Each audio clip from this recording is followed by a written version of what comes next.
아가서 6장이고요. 1절부터 7절까지입니다.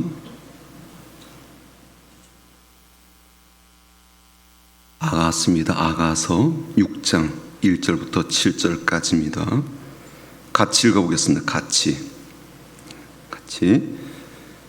구약 성경 964쪽에 있는데요. 같이 읽어보겠습니다. 시작. 여자들 가운데에서 어여쁜 자야, 내 사랑하는 자가 어디로 돌아갔는가? 우리가 너와 함께 찾으리라. 내 사랑하는 자가 자기 동산으로 내려가 향기로운 꽃밭에 이르러서 동산 가운데에서 양떼를 먹이며 백합화를 꺾는구나. 나는 내 사랑하는 자에게 속하였고 내 사랑하는 자는 내게 속하였으며 그가 백합화 가운데에서 그 양떼를 먹이는도다. 내 사랑아, 너는 디르사같이 어여쁘고 예루살렘같이 곱고 깃발을 세운 군대같이 당당하구나. 내 눈이 나를 놀라게 하니 돌이켜 나를 보지 말라. 내 머리털은 길라 산기슭에 누운 염소떼 같고 내 이는 목욕하고 나오는 암양떼 같으니 쌍태를 가졌으며 새끼 없는 것은 하나도 없구나. 너울 속에 내 뺨은 석류 한쪽 같구나. 아멘. 성장이라는 단어, 또 자란다는 말은요, 굉장히 우리에게 중요하고 의미가 있는 그런 말입니다. 특히 현대 와서는 이 성장이라는 말이 아주 다방면으로 그렇게 쓰이는 것을 볼 수가 있는데, 기본적으로는 이제 신체적인 육체적 성장을 의미하죠.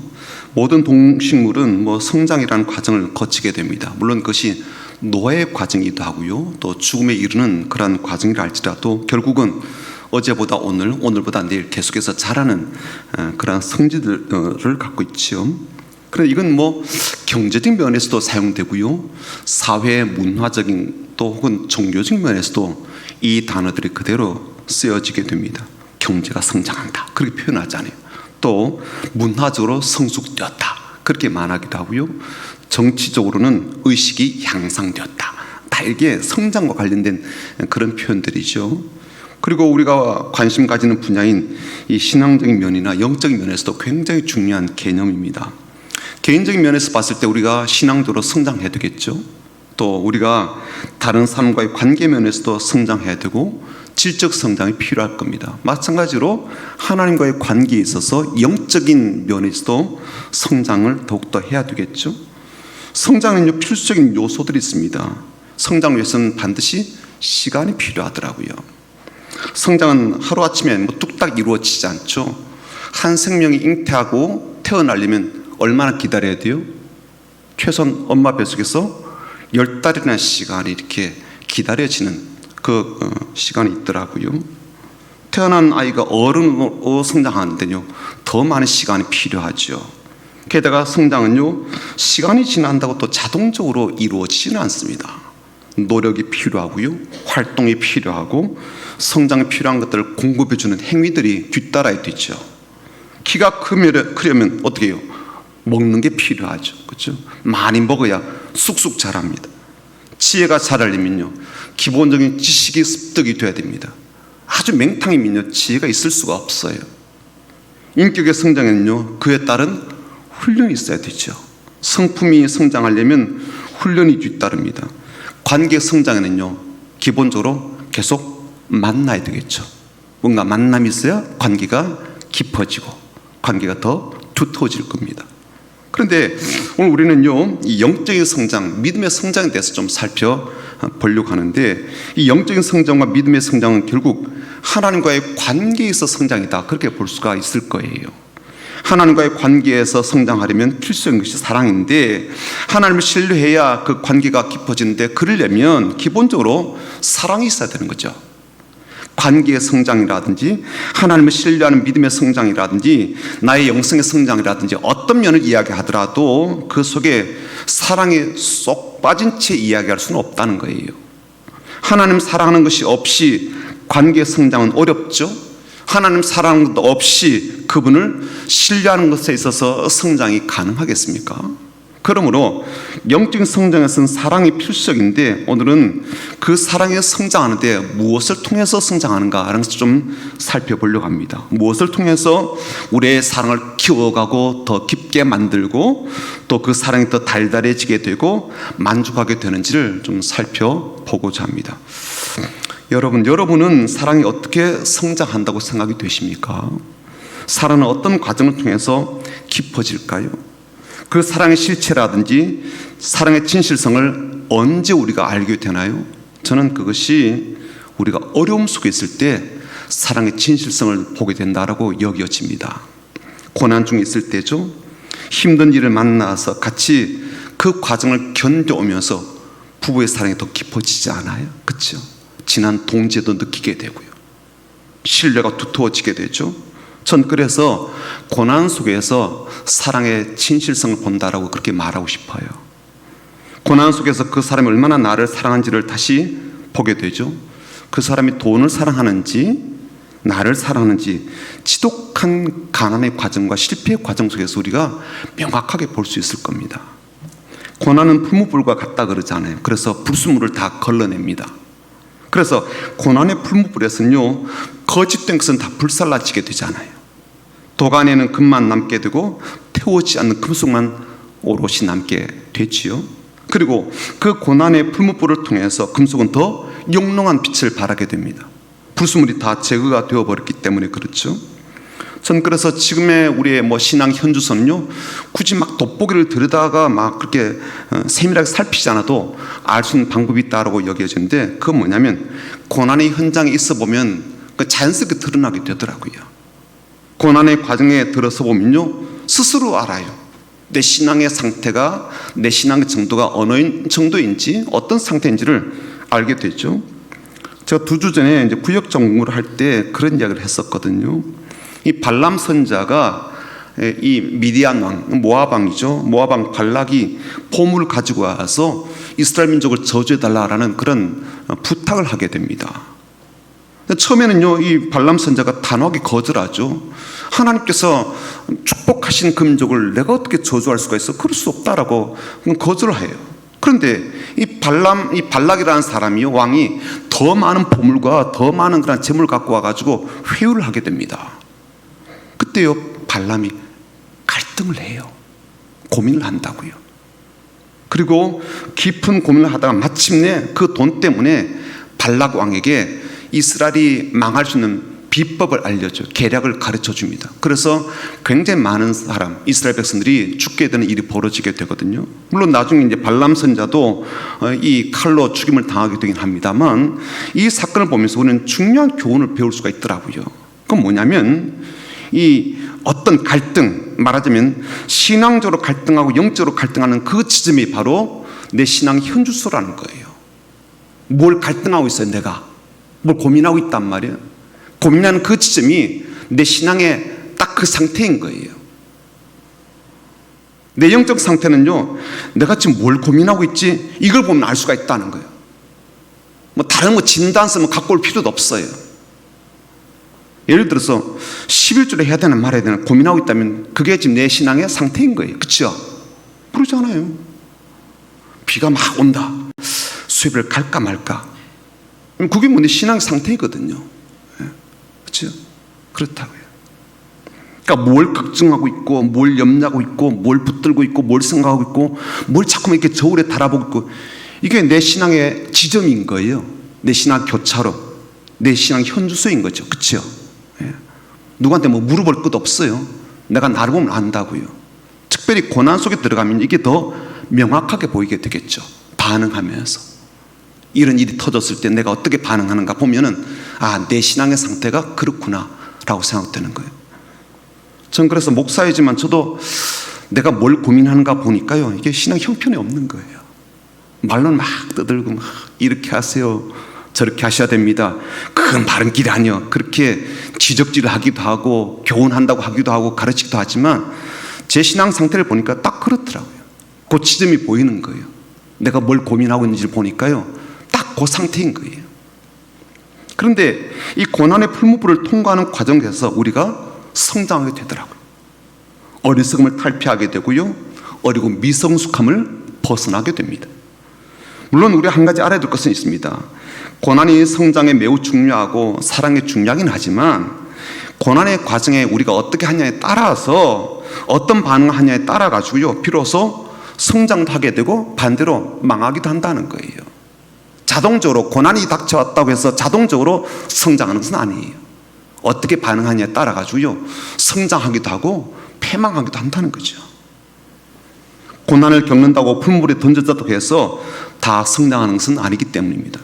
자, 그래서 오늘은요, 고난이 우리가 성장으로 이어지도록 하기 위해서 우리에게 필요한 게 뭘까라는 것을 한 두 가지로 좀 생각을 해 보려고 합니다.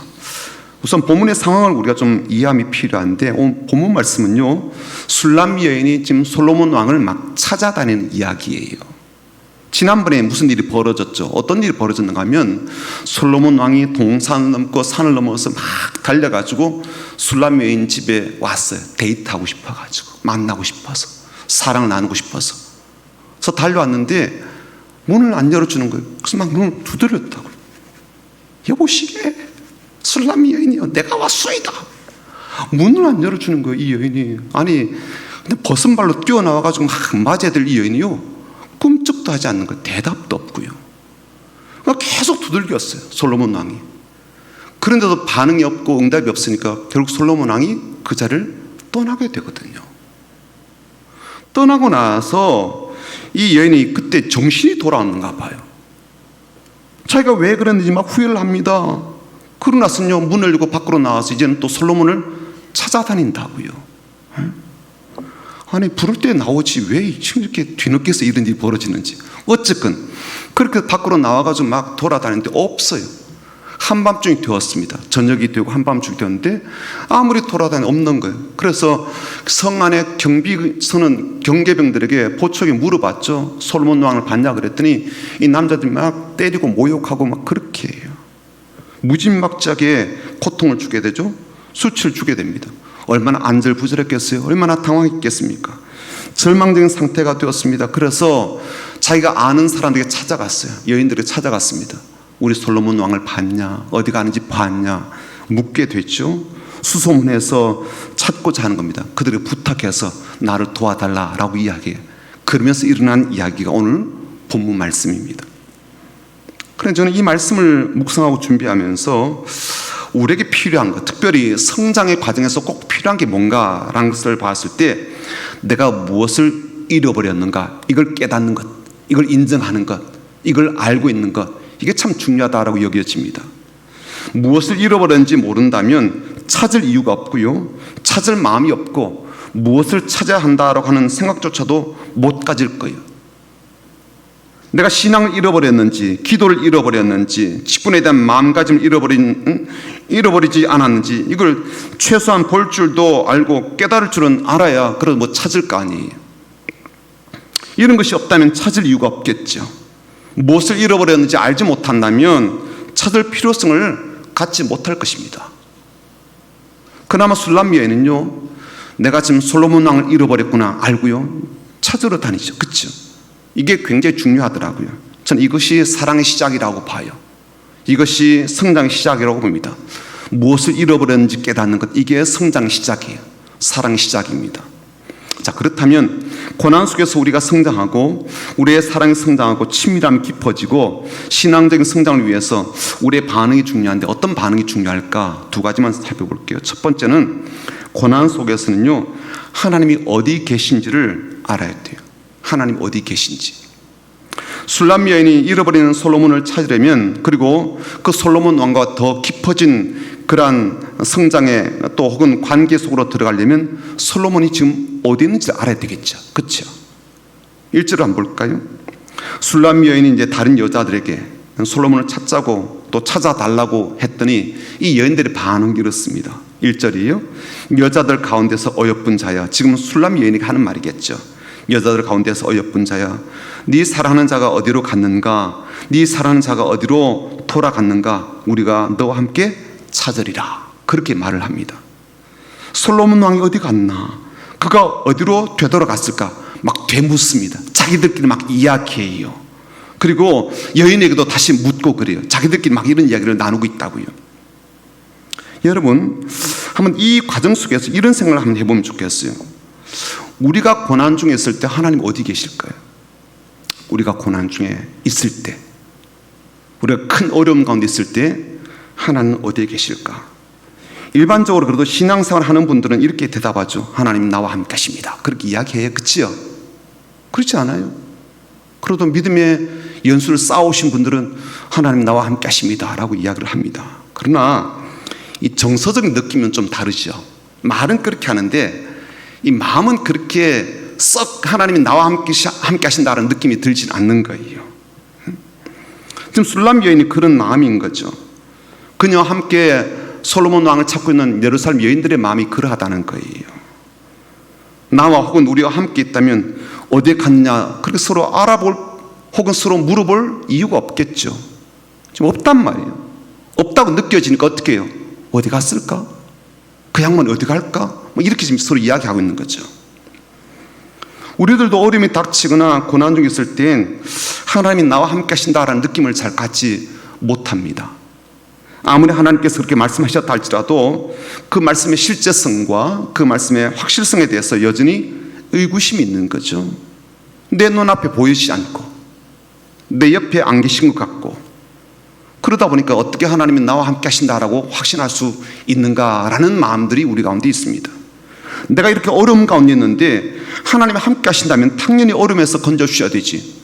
하나님이 함께 하시지 않으니까 내가 여전히 어려움 가운데 있지. 그런 마음 있지 않아요?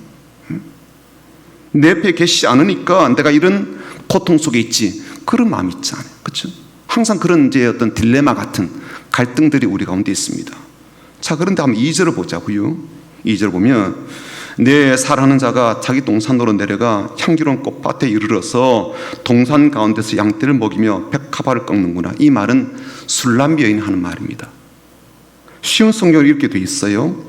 나의 애인은 자기 동산 향기로운 꽃밭으로 내려갔을 거예요. 동산에서 양떼를 먹이고 백합화를 모으러 갔을 테지요. 그렇게 이야기를 합니다. 그러니까 여인들하고 지금 술람 여인이 솔로몬 왕이 어디 갔을까? 본인이 갈 데가 그렇게 없을 텐데 막 그렇게 이렇게 이야기를 나누다가 술람 여인이 그 여인들 앞에서 이런 얘기를 한다는 거예요. 내 애인은 자기 동산 향기로운 꽃밭으로 내려갔을 거예요. 동산에서 양떼를 먹이고 백합화를 모으러 갔을 테지요. 그래요. 솔로몬 왕이 어디 갔다는 거예요? 자기 동산으로 갔다는 거잖아요. 그치요? 술람 여인이 그렇게 생각하는 거예요. 자기 동산으로 갔대요. 자기 향기로운 꽃밭에 가 있을 거라고 그렇게 생각하는 거예요. 솔로몬 왕이 가 있을 곳은 그것밖에 없어. 자기의 그 동산에서 자기 양떼를 먹이는 게 틀림이 없어라고 술람이 그렇게 직감적으로 깨닫고 이야기를 하고 있는 거예요. 자, 그런데요, 궁금한 점 뭐냐면, 그러면 솔로몬 왕이 갔다고 하는 자기의 동산은 어디냐라는 거예요. 솔로몬의 동산은 어디냐라는 거예요.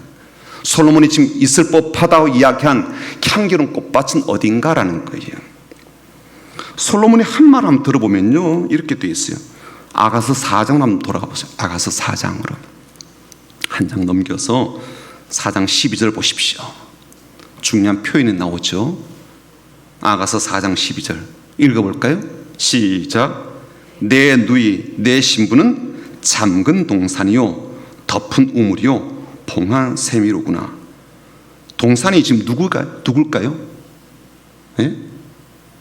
잠근 동산은 누구를 지금 표현하는 거예요? 술람 여인을 이야기합니다. 술람 여인이 지금 뭐라고요? 내 동산이라는 거예요. 그렇죠? 아직도 안 믿겨지니까 15절로 한번 넘어가 봐요. 또 한 번 더 이야기합니다. 뭐라고 그래요? 너는 동산의 샘이요 생수의 우물이요 레바논에서부터 흐르는 시내로구나. 그러니까 술람 여인을 솔로몬은 어떻게 생각해요? 내 동산이라고 이야기하는 거예요. 샘물이 끊임없이 나오는 동산이래요. 그러니까 솔로몬에게는요, 동산이 하나밖에 없는 거예요. 그렇죠? 술람미 여인 그 동산밖에 없는 겁니다. 그러니까 솔로몬이 머물고 있는 지니고 있는 동산은요, 술람미인 거예요. 술람미 여인. 그렇게 되는 거예요. 그렇죠? 다시 말하자면 솔로몬 왕은 술람미 여인을 떠났다 안 떠났다? 안 떠났다는 거예요. 그렇죠? 안 떠난 겁니다. 자기에게 동산이 되고 자기의 동산인 술람미 여인과 계속 함께 있었던 것이죠. 다만 술람미 여인의 눈에는 보이지 않았던 거예요. 다른 여인들의 눈에는 보이지 않았던 거예요. 여러분 한번 생각해 보자고요. 내가 사랑하는 사람, 내가 아끼는 나의 여자, 나의 백성, 나의 자녀가 고통 속에 있을 때 하나님이 어디로 가실까요?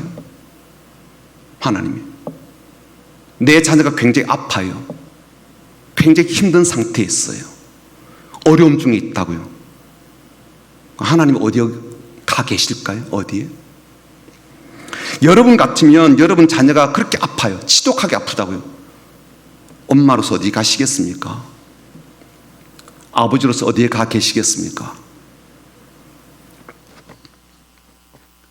내 백성 곁에 있는 거죠.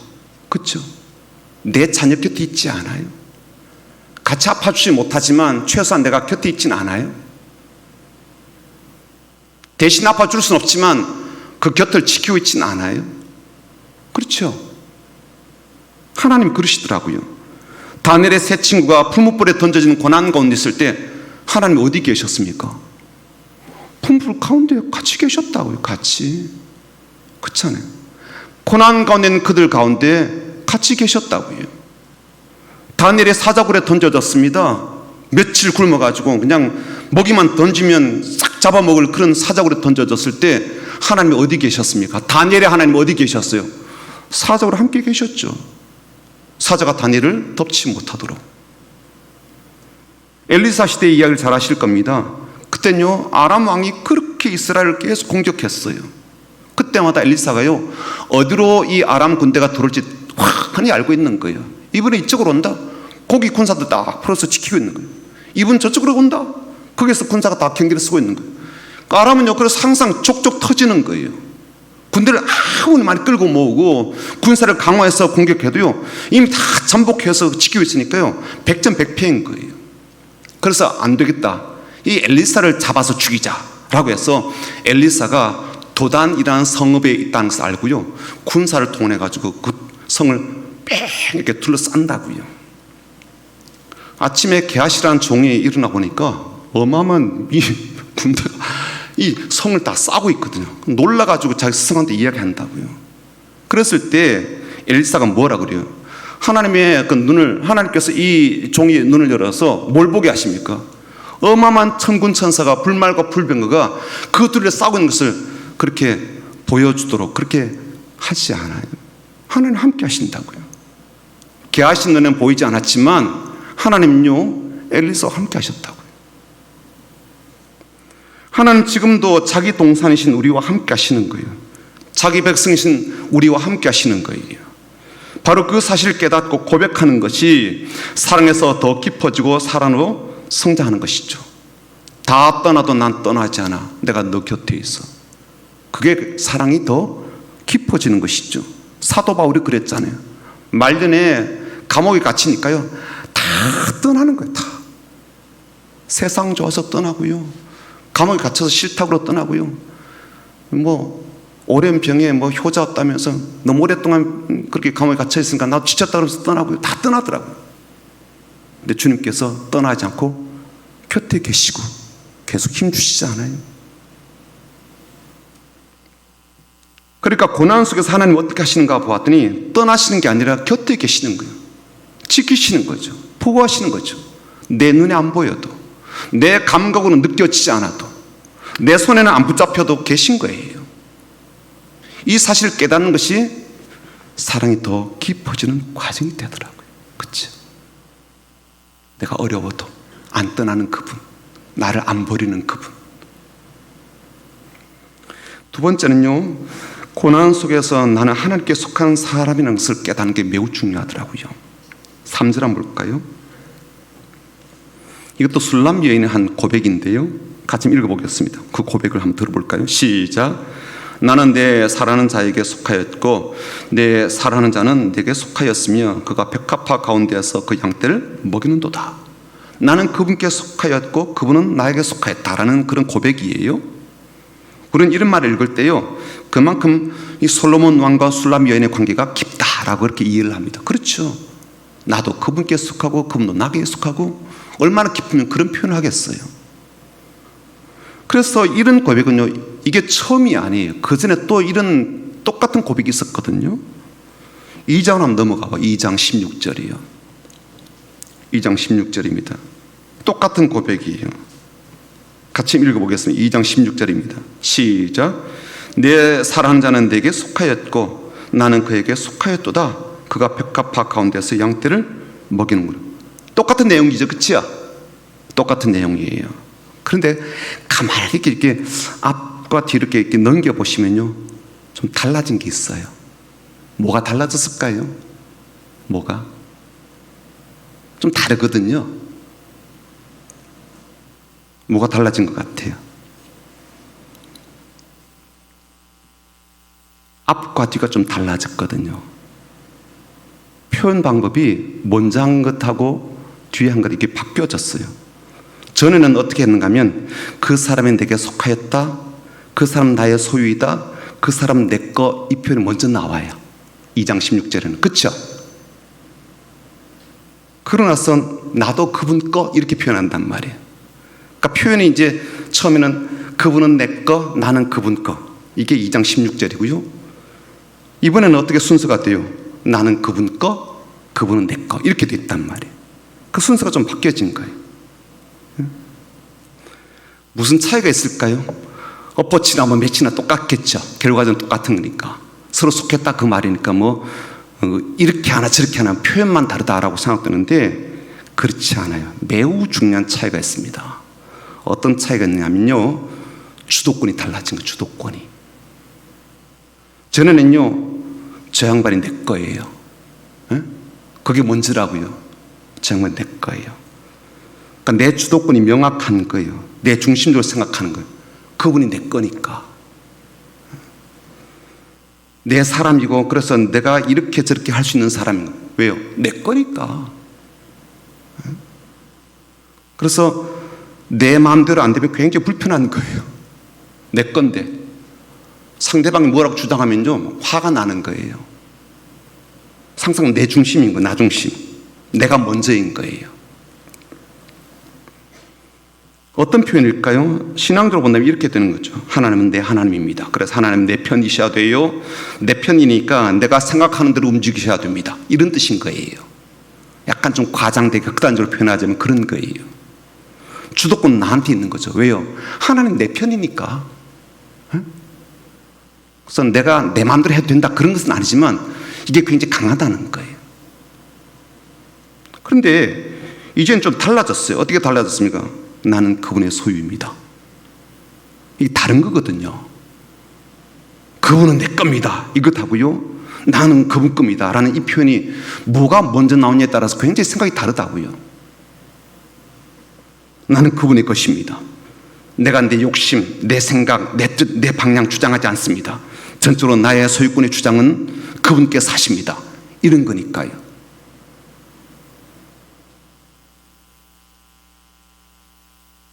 사랑이 성장을 하는데요, 내용을 보면 뭐 그렇게 크게 다르진 않아요.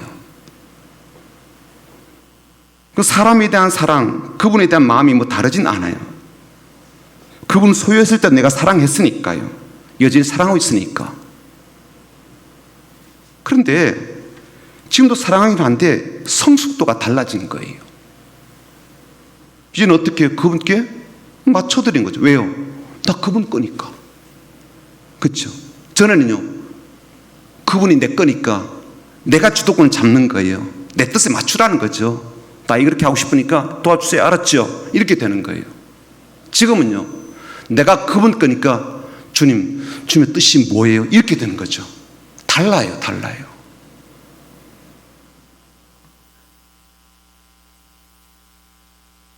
그러다 보니까 내 뜻이 중요하지 않아요. 그분의 뜻이 더 중요한 거예요. 내 마음이 중요하지 않아요. 그분의 마음이 더 중요한 거예요. 내 계획이 중요하지 않아요. 그분의 계획이 훨씬 더 중요한 거예요. 이 차이가 별것 아닌 것 같죠? 아니요, 큰 차이입니다. 그만큼 사랑이 성장한 거죠. 그렇죠? 내 거니까 내가 쓸 거야 라고 하지 않고 어떻게 해요?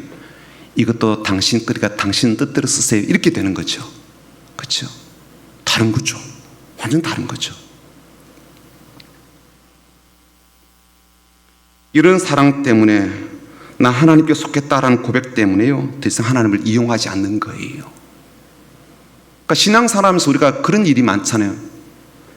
하나님 도와달라 이 말이 가만히 보면 이용하는 거잖아요. 이것도 해달라 저것도 해달라. 물론 하나님께서 우리가 아버지가 되시니까 해주시죠. 그렇지만 어떤 때는 이게 좀 이용하는 건지 이걸 내가 사랑해서 하는 건지 내가 헷갈릴 때가 있지 않아요? 과연 우리가 하나님의 뜻을 물어서 그렇게 하는 겁니까? 아니면 내가 필요해서 하나님 자꾸만 끌어다 당겨 쓰는 수표 같은 거예요? 그러니까 지금 술람 비유는 어떻게 바뀌어지는가 하면 내 부유함, 내 편안함, 내 편리함, 내 이익, 내 건강함, 내 행복을 위해서 솔로몬을 좌지우지하지 않는 거예요. 하나님 이용하지 않는 거죠. 이제 하나님 중심을 생각하는 거예요. 하나님께 유익되는가 안 되는가 이게 먼저인 거예요. 교회가 나한테 어떻게 해주나 보자 이게 아니고요, 내가 교회를 위해서 뭘 할고 이렇게 바뀌어진 거예요. 엄청난 차이죠. 그렇지 않아요? 엄청난 차이입니다. 나 성민교회 멤버십 가졌어. 30년 섬겼어. 이만큼 봉사해서 교회가 지금 뭐 해줘야 되지 않아? 이게 술람 여인이 처음 했던 고백이었어요. 이제는요, 내가 교회를 위해서 뭘 할고 30년 뼈가 빠지게 그렇게 했어도 뭘 해드릴까? 이런 거예요. 완전 다르죠.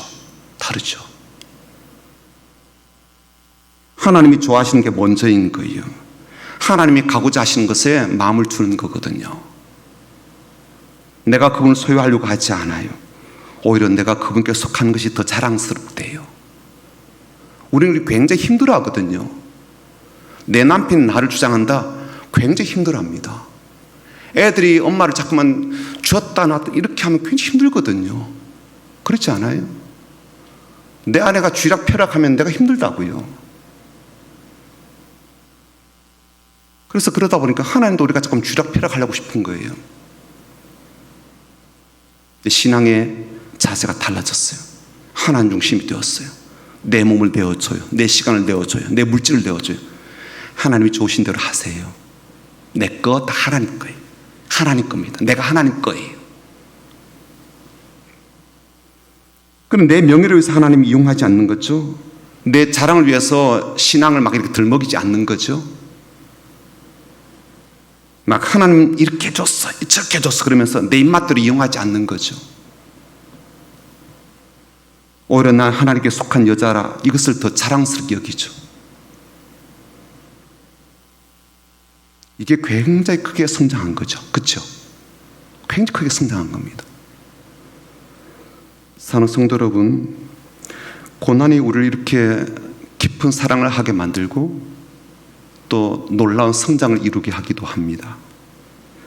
그리고 그렇게 사랑이 성장하고 믿음이 성장하고 영적으로 성장하려면 하나님이 나와 함께 하시는 것을 잊으면 안 돼요. 그렇죠? 특별히 고난 중에 있을 때 하나님이 곁에 계시지 않는 것처럼 현실적인 그런 일들이 많이 벌어져도 아니 하나님 함께 하셔. 내 손에 안 잡혀도 내 감각이 눈에 안 잡혀도 하나님 함께 하셔. 그럴 때 더 사랑이 깊어지거든요.